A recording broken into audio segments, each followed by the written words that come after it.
nature never asks of you to be anything more than you are already. You can just arrive totally fine, and you can gain from that without ever being judged. I happened to have someone reach out onto my Instagram saying, named all the birds I've just taken a photo of, which was rare, and I was expecting to click on it and be a middle-aged white guy from the Lake District. It turned out to be, you know, Nadeem, and I was like, wow, wait, what? So I asked Nadeem if he was into birds. He said he was an avid bird watcher. My next question was, where do you live? He said, the next borough over. And I said, we need to start a bird watching club.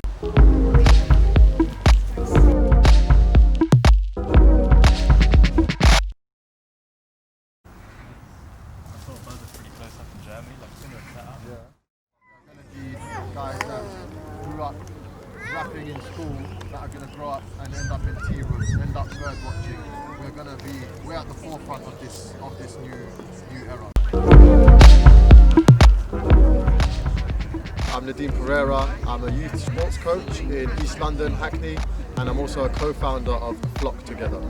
My name's Ollie Nadeem. I am a creative in East London. I'm also a co-founder of Flock Together.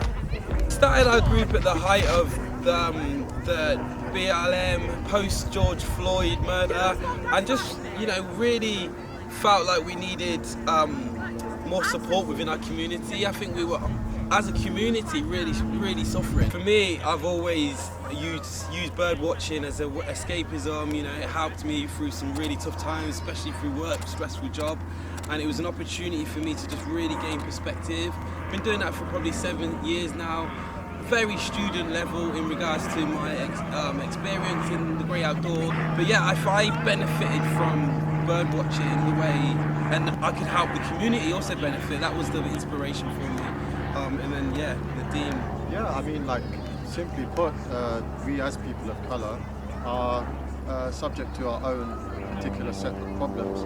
So it only made sense to come up with a particular solution to this problem. And nature is indiscriminate. There's mental health benefits to be had by everybody through exposing themselves to nature. And we thought, as Ollie's mentioned before, we go through our problems, we're going through our trials and tribulations.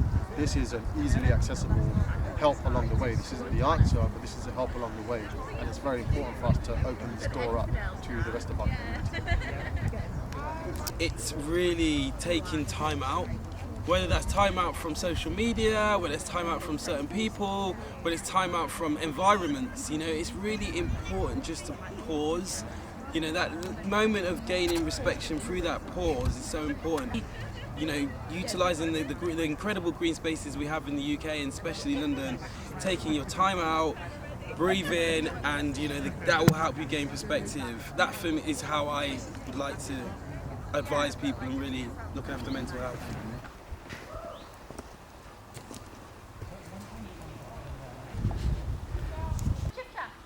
There you go. Heard but not seen. The format for the walk is pretty structured. We start, firstly Nadeem will scout out a location, hopefully I join him as well, and then from that point we share that location with the group through the WhatsApp group to keep it a safe space. We then meet at the walk. Some people travel together, I drive and take the equipment, binoculars for everyone. And then we introduce the park, we introduce the space. Nadeem would tell us what type of birds we should be looking out for. And then we go for a walk, you know, a real casual walk in a large group or sometimes smaller groups for COVID restrictions. And then the most important part of the day is probably when we break for lunch. And this is breaking bread with your, peers is really important. We share updates from each other's personal and professional lives. We share updates from the group and what's going on with Flock Together. And then we take the next final few hours walk, and sometimes we end at a pub for everyone to just, get a bit more loose. And that's usually the standardized format. Join the community, we firstly ask them to just, send a message through our Instagram page, which is where we share all the details and highlights from our walks. And then if they send a message, we then add them to our WhatsApp group, which, as you know, WhatsApp groups can get quite crazy. So we now have a mail-in RSVP system set up where the people will send their details. We ask them if they can identify black, brown or POC, and then they'll get the details, because it's so important to keep the space safe. Lots of people want to come on the walks, but they have to come on the walks for the right reasons, and that's really important. We have to stress that. Wow.